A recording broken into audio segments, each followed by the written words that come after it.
The children remember. 20 years after Crimson Lightning. A Jael Drider. That's me, I'm Crimson Lightning. We are not the heirs of war. We are the keepers of memory. And when our children ask us why the lightning wept red, we'll answer with truth, not silence. Yo. Me. Actually, do this properly.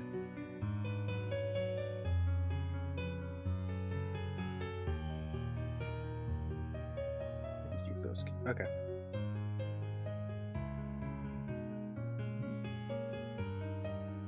I'm gonna need to edit this. Anyway, from the beginning.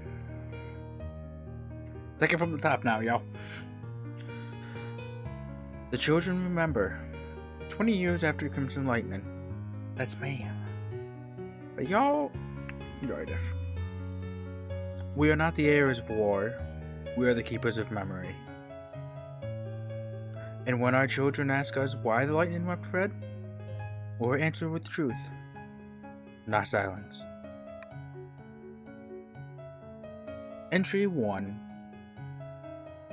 Shadows and Sparks. Name, Renavine. Now 29.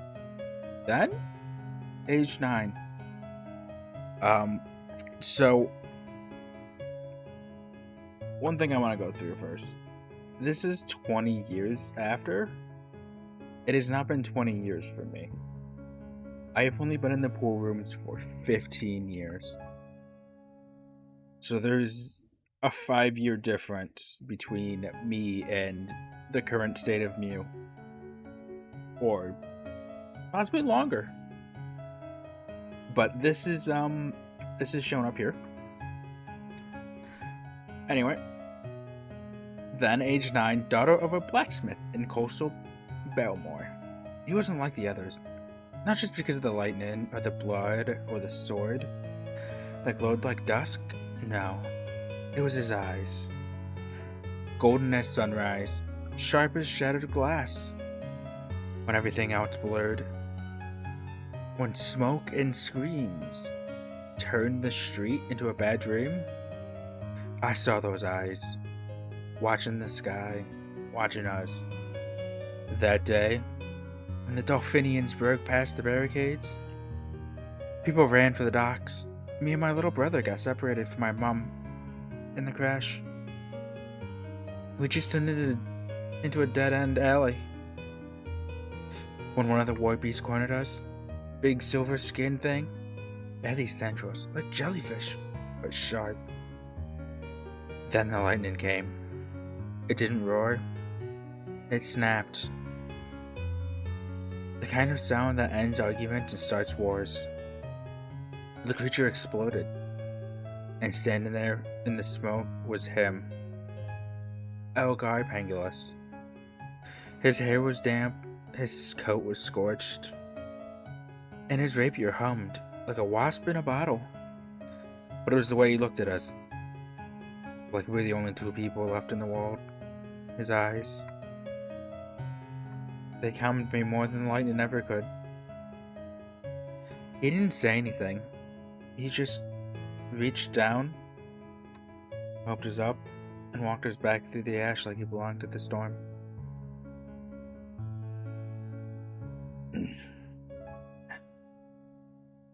"20 years later, I still remember those eyes. I still remember safety. Glowing like a golden torch in the dark." Entry 2. The Copper Song Boy. Name, Telvin Laurel. 28. Then, I guess 8. I don't know why he's not aged 8 there. Well, I don't know why they didn't document that, but... Then Blacksmith's Apprentice. Oh, because they have a now after for some reason. Interesting. That's a weird way to document it. Now Master Forger, Guild of 9 Rings. We were so far from the ninth wall, or so we thought.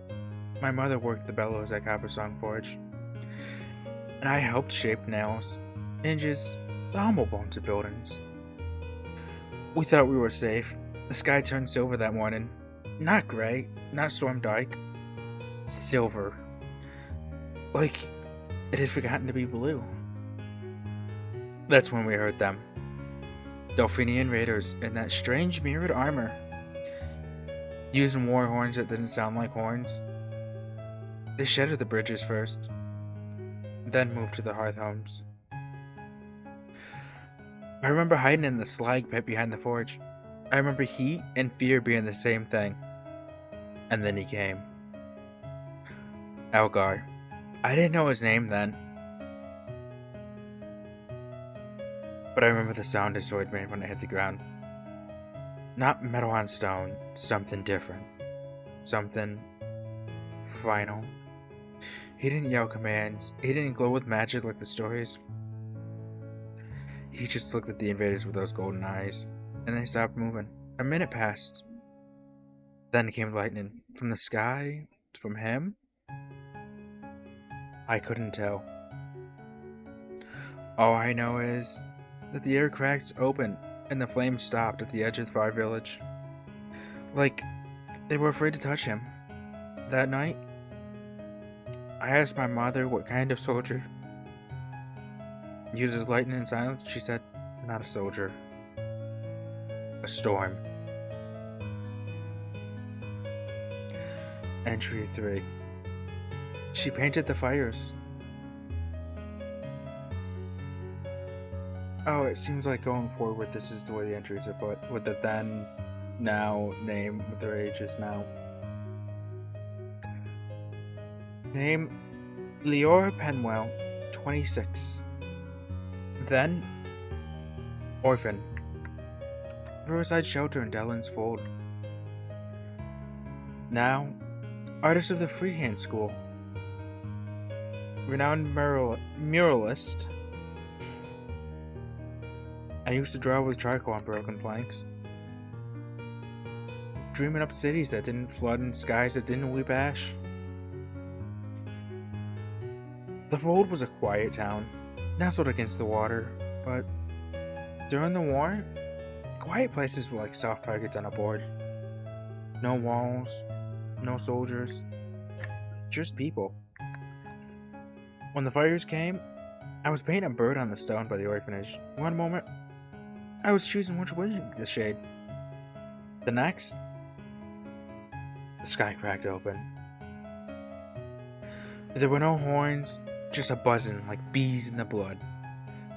Then came the dolphins. Not the sleek swimmers, they were soldiers. Masked and fast, moving like ghosts. I saw one raise a blade towards Sister Helwyn. I didn't scream, I didn't run, I just stared, paralyzed. Then, lightning. Not from the clouds, from the road. He walked through the flames like they bowed for him, hair singed, coat torn. Those eyes, those golden yellow eyes, glowed brighter than the fires. He moved like he hated violence, but needed it. Yeah, that's me. Like it wasn't in him, but he had learned to carry it for us.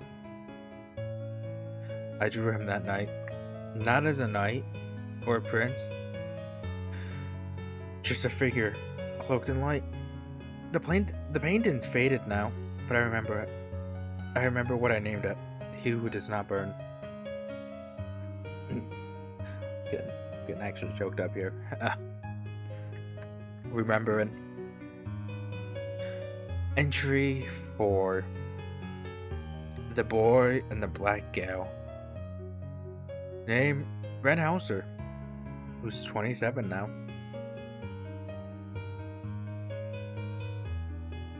I'm gonna read these a little bit out of order to make it make more sense. So I'm gonna read the now and then the thens. So, Ren Hauser is 27 now, a storm warden of the Port Watch, keeper of coastal sirens. Then they were a street runner in Iceger Port. I remember Iceger Port. Iceger was smoke and soul. We'd whistle to each other across rooftops. My crew and I, just kids with slings and no futures. I remember the first thunder, not sky thunder, ground thunder. The dolphins didn't come with ships that day, they came with silence. They moved like the sea was already theirs. I was on a roof, looking for a route to the grain stores. That's when I saw him, walking into the square like he'd been there before, like he had left something unfinished. Elgar Pengilus. Not the name I knew back then. To me, he was the Black Gal, the storm that walked, hair torn by wind, golden eyes lit like the harbor beacons, and a red coat that trailed behind him like it was stitched from fury itself. He didn't speak, he just raised a hand, and the sky answered. Lightning split 5 dolphins strike crest before they could raise their weapons. When one survived and reached for a child, Elroy crossed the entire courtyard in a blink. No sword, no chant, just his hand against the soldier's shoulder. Chest, not shoulder. The bolt that followed didn't just hit, it sang. When it was over, he looked at us, just kids on rooftops. No speech, no smile. Just that look. Like he was counting each one of us to make sure none were missing. He didn't stay. Just walked out the far gate and into the sea spray, leaving behind glass where stone had been. I joined the port watch because of him. The sea still comes, so do storms, but I've never seen lightning like his again, and I never will. I inspired some kid to join the port watch. Isn't that nice? And no, you'll never see the red lightning again. You're safe now. Entry 5. The girl beneath the hospital. Name Nelda Vren, 25. Now she is a healer and archivist of the Valewind Mercy Home. Back then, she was an orphan refugee, lived under the field hospital in Valewind. The smell was always copper and salt. The floorboards above me creaked with boots and blood. I wasn't supposed to be there, under the hospital, but I knew the crawl spaces better than the nurses. I had my blanket, my broken flute, and a cracked lantern I never lit. That day, they said the 9th wall had fallen. The 9th wall. The fear spread faster than fever. I heard someone screaming that the dolphins were already crossing the river. Someone else cursed the royal line, but another voice whispered, calm as like water. He'll come. I didn't know who he was then, but I remember the moment he arrived. Not by the sound, though thunder did strike. Not by the screams, though they rose, then silenced. I knew because light leaked through the cracks above me, red, gold, and white, dancing lightning across the beams. That his voice. Just once, just 6 words. You'll live. That's enough for now. He didn't even lift his head when he passed. He was walking, like the battle was still happening in his mind, as if he had already seen the next one. I never saw his face, but I saw his shadow, outlined in lightning on the stone wall like a painting from another world. I am in another world now, kid. That silhouette, those golden eyes, I stitch it into my first aid satchel. It keeps the other orphans calm. They call it the Crimson Watcher. I call it the Truth. People call him Myth now, but the Aristotle dangles in Valewind. Before I saw him, I think he's still watching. I can't watch. Sorry to disappoint. Entry 6. The Boy Who Drew Thunder. Name Brillin. Bree Mosswick. 27 now. She's a political cartoonist and illustrator for the Acrelian Star. I'm surprised to see the Acrelian Star is still around.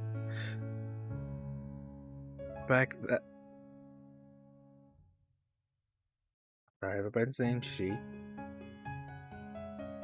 It's. I'm sorry. I didn't mean to misgender you. Back then, they were a son of a cartwright, sketch artist in Salt Lake.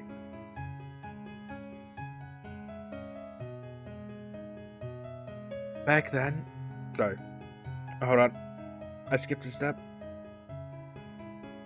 I drew him before I met him. Weird, right? Back then, I sketched every soldier that passed through Salt Lake. Not for coin, just to remember was still real. The day of the skirmish, a column of refugees flooded in. Most were wounded, some were broken in ways I couldn't draw. But I noticed one thing, was clutching. But Sorry, it's hard to read like this. It's actually getting to me. But I noticed one girl was clutching a torn piece of cloth like treasure. I asked to see it. It was a scrap of crimson, squished around the edges with a single golden thread, curled and lightning shape across it. I asked her who it belonged to. She said, "The mage who saved my papa." That night, the Dolphinians set fire to the southern quarter. Our town bells never even rang. They were already smashed. My family's cartwright shop was the first to go. We fled through alleys, ducked beneath smoldering beams, and the air was so thick, I couldn't cry out when I saw them. 3 soldiers from the other side dragged my sister toward the harbor, and then it was like the storm struck up from the ground. Lightning peeled the sky open, not blue, but red and white. And from the smoke stepped someone I had drawn before I even knew his name.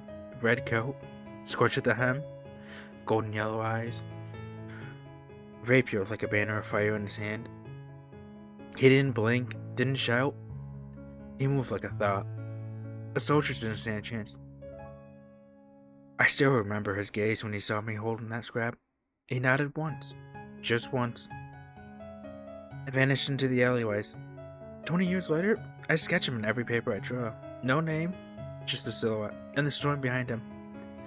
They call it the Crimson Lightning now, but I still call him the man who made the sky burn. The safer girl he didn't know. That's worth remembering. Entry 7.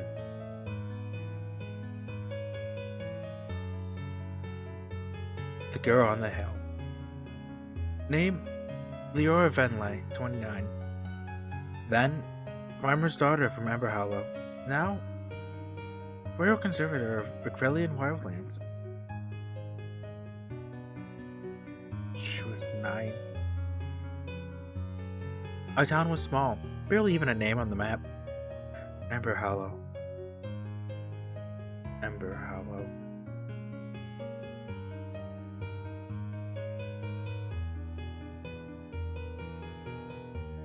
The fields of gold, they used to say, but one war came, the gold turned to ash. I was 9 when the southern advance swept through. I remember the soldiers setting fire to our crops, not out of spite, but strategy. Starve us, silence us, make us beg. That night, I ran to the top of Shepherd's Hill. You could see the whole valley from there. I remember yelling at the stars, at the gods, for letting this happen. You didn't yell at the origin tree, though. Good kid.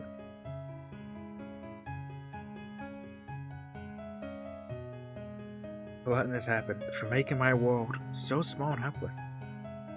And then the wind changed.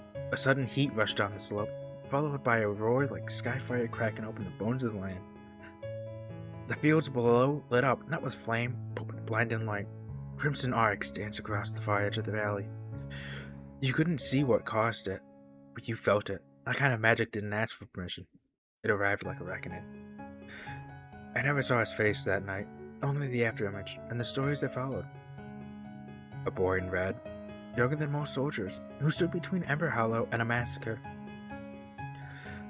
They said his rapier never touched the ground, and that his eyes shone gold like wheat before harvest. Some said he wasn't real, that he was a spirit, a weapon, a mistake, but I know better. Because when I came down the next morning, there was a single furrow carved through the smoking field. Not from fire, but from lightning. The crops it touched had sprouted early, green and defiant, as if the land remembered him. At least the land remembers me. I pressed one of those stalks in a book. Still have it. It's how I knew what I wanted to do with my life. Protect the wild places. Let them tell their truths. Our guy Pengilus saved more than just people. He saved what the land wanted to be.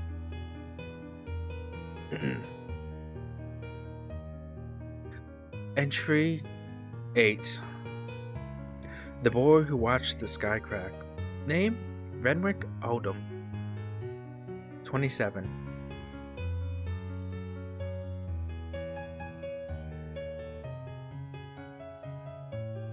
Then, orphan in Southbreak. Now, cartographer's guild apprentice. Coastal Division. Southbreak was a port town that lived on fish and fear. We were too far south for the whales to visit, too north for the Dolphinians to ignore. Yeah, Southbreak was right there along the coastline of Mew. They were deep. They were around where Easter Island is here. A little ways up from that. I was 7 that night it happened.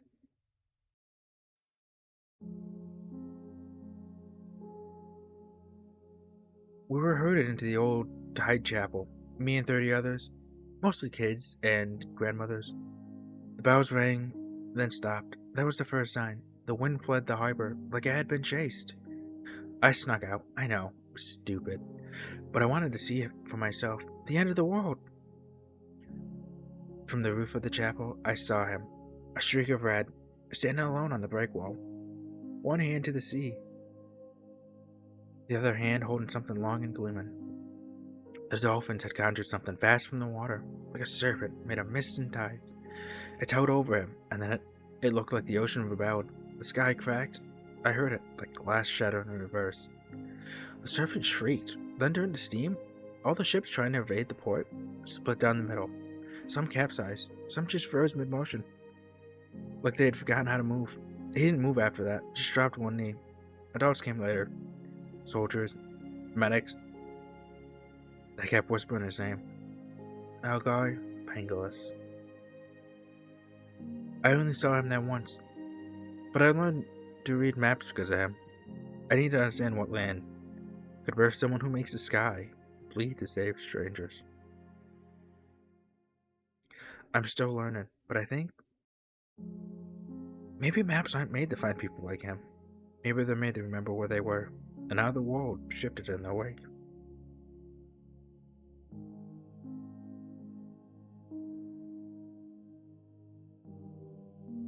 Entry 9. The Broken Toymaker. Name? Eleven Trusk, 29. Then?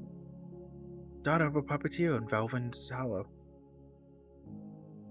I think I understand where she got her name from. Now, Artesian of War Memorials, South Aquilia. My father carved toys, not just for play. He believed they were a child's first companions in a frightening world. Velvin's Hollow was a quiet place, tucked between two cliffs like someone forgot to finish the coastline there. We didn't matter to the war, until we did. The Dolphinians came through the mist without warning. They didn't want the town. They wanted the past behind it. Yeah, that was the 2 cliffs. That was a hell of a good choke point. But they cut through us to get there. I remember the fire. I remember my father pushing me onto the floorboards with his last breath. And then I remember thunder. It wasn't weather. It was rage. They said he was only a boy then, no more than 15. But what kind of boy wields storms like a sword? What kind of boy leaves a trail of molten stone behind him and speaks nothing, while saving a town too broken to thank him? I saw him through the cracks in the floor, golden eyes glowing like candlelight, wet from the rain or his own blood. I couldn't tell. He whispered something when he passed my father's body. I never forgot the words. No one else. It wasn't a promise. It was a command to himself. I make statues now. Not pretty ones. Honest ones. Burned faces, broken limbs, heads bowed.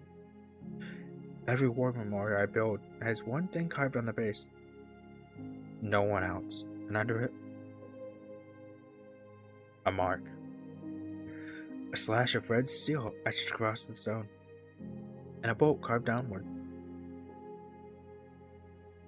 For the one who came with lightning and grief in his heart, for Elgai Pengilus.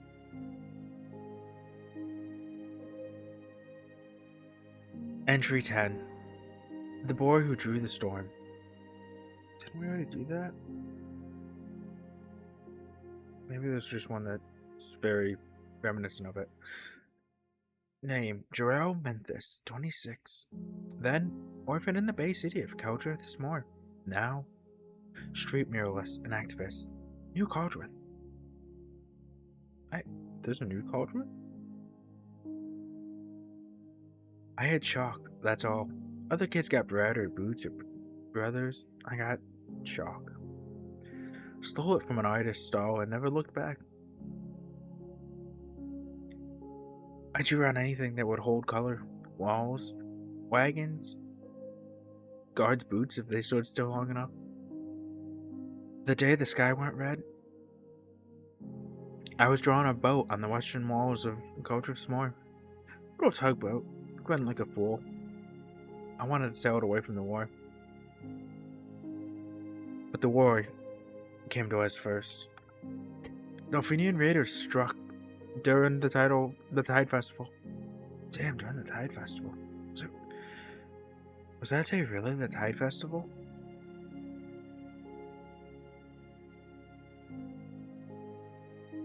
Really that far in?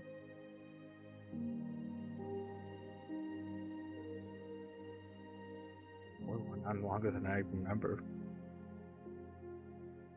The docks lit up sky like funeral pyres. People screamed, scattered. I crouched by the seawall and watched my little tugboat drawn go black under smoke. Then, crack, boom, silence. He dropped out of the sky, like the storm itself had lost the sun. Crimson, blinding, cold eyes sharp enough to slice thunder. He didn't say a word, just moved, like he already knew where each bolt should land. They called him mad, called him cursed, said he had no heart. But I saw him kneel by a burned fisherman and shield a Tyler with his own back as lightning split his ship in half.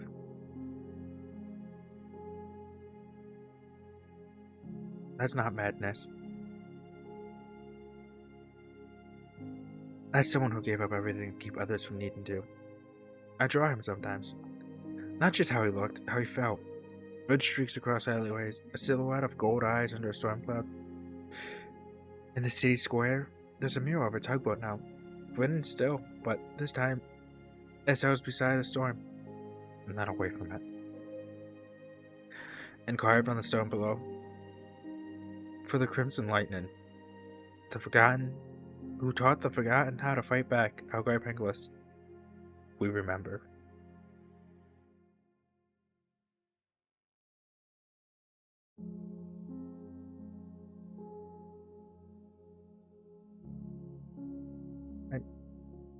Entry 11. The Farmhouse Lantern. Name, Sarah Darwin, 29. Then, Farmer's Daughter, near the ninth wall. Remember this.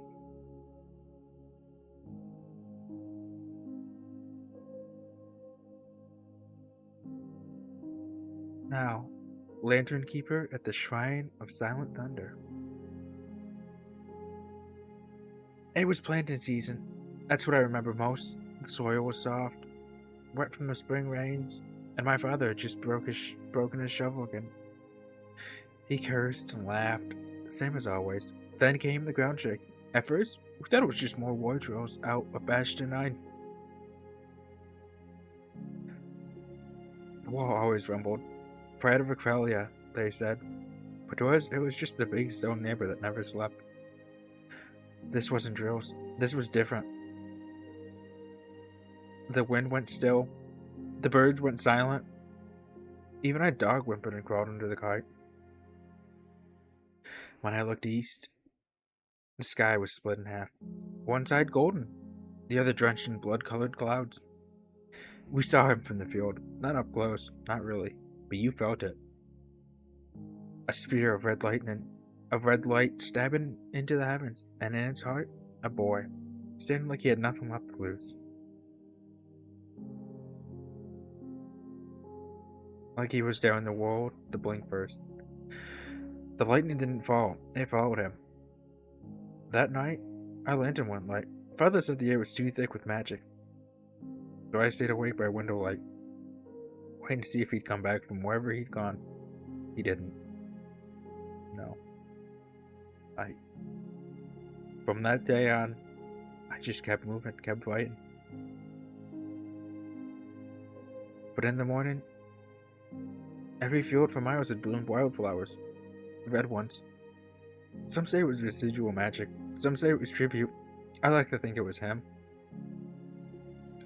Thanks. I keep a lantern at the shrine now. It's got a storm glass pendant inside, one word etched on the base, Elgar. I light it every dusk, not to keep the darkness out, but to remind it who it belongs to.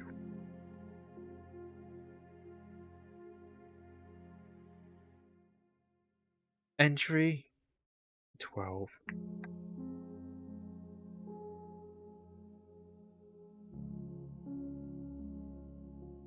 The answer a child shouldn't need. Name, Lenric Val, 27. Then, war orphan, age 7. Refugee from Cauldrift by the sea. That's... Why did you list it like that? It's just Cauldrift. Now, schoolmaster, High Vale District, Aquelia. Hey, nice going. I asked him because no one else would give me an answer. I was 7, caked in soot, dried sea salt, and blood that wasn't mine. They pulled me from the wreckage of Cauldrift's western ward. My parents didn't make it. Neither did my sister. I didn't know that. We were brought inland. I don't remember the name of the outpost, but I do remember the silence. The adults speaking in whispers. Like grief was a contagious disease. That's when I saw him. He looked just like they said. Red coat torn. That rapier like a sliver of burning dusk at his side. That's why it's called Red Sky. That rapier was so whining. But it was his eyes that made me stop. Golden, glowing, even in the half-dark. Like there was a fire behind him that wouldn't go out. He sat by the fuel tent, staring at nothing. They said not to speak to him, but I didn't listen. I walked right up and asked, "Why did you do it? Why did you kill so many?" They really did. They did walk up and just ask that. I do remember that. He didn't look surprised. He didn't even flinch. He just turned his head slightly, and for a second, I felt like the air was listened to, and then he said, "Because the monsters were only out there, kid. Because the grown-ups were becoming them, one by one. And if someone didn't carry that weight, if someone didn't become the lightning, then it was going to be all of you. Even your friends.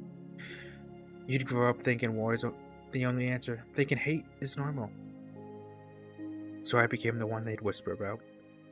So the others wouldn't have to. I did it so when your family remembers this war, you wouldn't be the monster in it.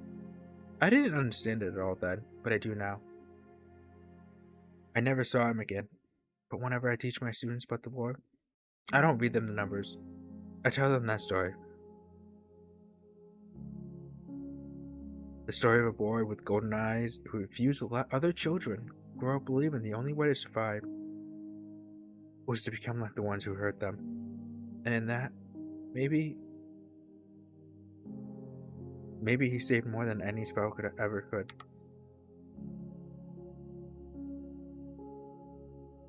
Entry 13. Rain on the morning we left. Name Orion Maves, 28. Then, age 8, quartermaster's son in Trenzo, Micah, during the siege. Now, cartographer and riverland surveyor, Quellian Southern Territories. I remember the smell of whetstone and lavender from the crushed medicine crates. The southern gate of Trenzo was broken clean through. It was early morning. Fog was beginning to burn off, and we were being evacuated in long lines. I had been helping my father catalog what little food remained when the dolphins broke the perimeter. Warlocks, they wore no armor, just robes and gleaming fins. Speaking in the conch-like sigils that made the ground hum, one of them, I swear, pointed right at us. Like he knew where the quartermasters would be. I don't know how we weren't hit. Maybe we were. Maybe time stopped. But in that moment, there was a different kind of noise. Not an explosion, not a scream, a hum. A growing crescendo. A pressure in the air that made my eyes water. Then a thunderclap so close it felt like it cracked open the sky. On the far end of the gate, Elgar. I didn't know what he looked like. All I knew was the hair, windswept and clinging wet to his jaw, and those golden yellow eyes, like a lighthouse staring down a storm. He didn't draw his sword, not at first. He just raised his hand. Lightning leapt from a distant sky to his palm, and then to the warlocks. One by one, they lit up the matches drowned in thunder.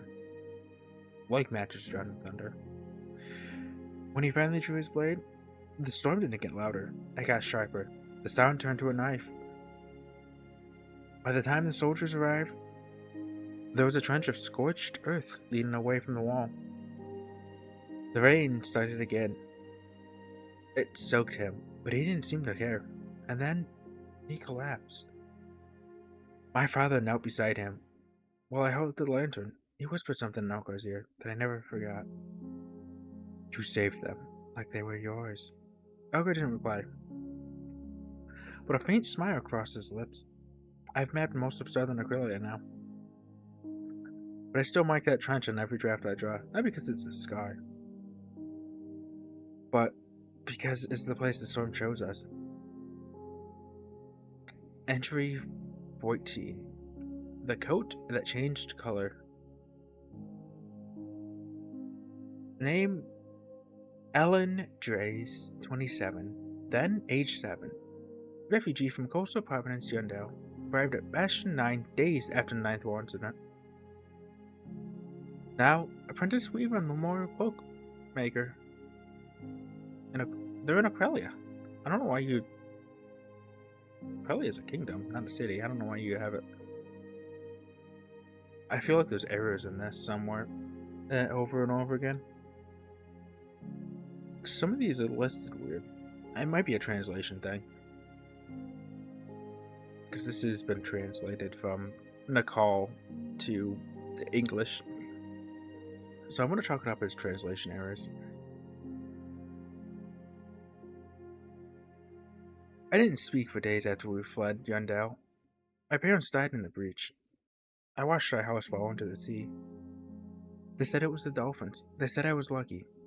I didn't feel lucky. I didn't feel anything. But I remember Elgar Pengilus. Everyone called him Prince, but he told me once, you don't have to say titles when you're telling the truth. Correct. I met him near the supply tent at Bastion 9. His presence felt like a fire that didn't burn you, just warmed you enough to notice how cold you'd been. His coat caught my eyes first. It wasn't the red I expected from a prince. Not bright or polished, it looked soaked. Deep crimson. Like old roses and dried blood. I asked him very quietly, why is it red?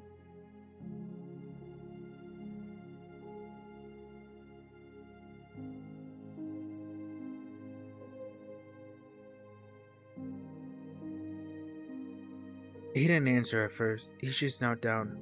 Those glowing gold eyes, level with mine, and placed a hand gently over the coat's shoulder. It used to be black, he said. I didn't understand. He saw that, and his voice turned soft, like cloth wrung in water. It turned red at the ninth wall, not from dye, from what we all lost. The blood of enemies, the blood of friends. It soaked through so deep, the black never came back. And I kept it that way. I did. Never forget. No one else. I must have looked scared, because he smiled and added, I wear it now, so others don't have to. If there must be a monster, let it be me, so no child needs to carry that color again. I did say that. I cried into his coat. I remember the smell of lightning and damp wool. And I'm sure probably blood. He stayed with me until I fell asleep in the tent, and when I woke up, he'd left a folded cloth beside me. It was a strip torn from his old undershirt, blackened at the edge, a message just read thread. You live. That is enough.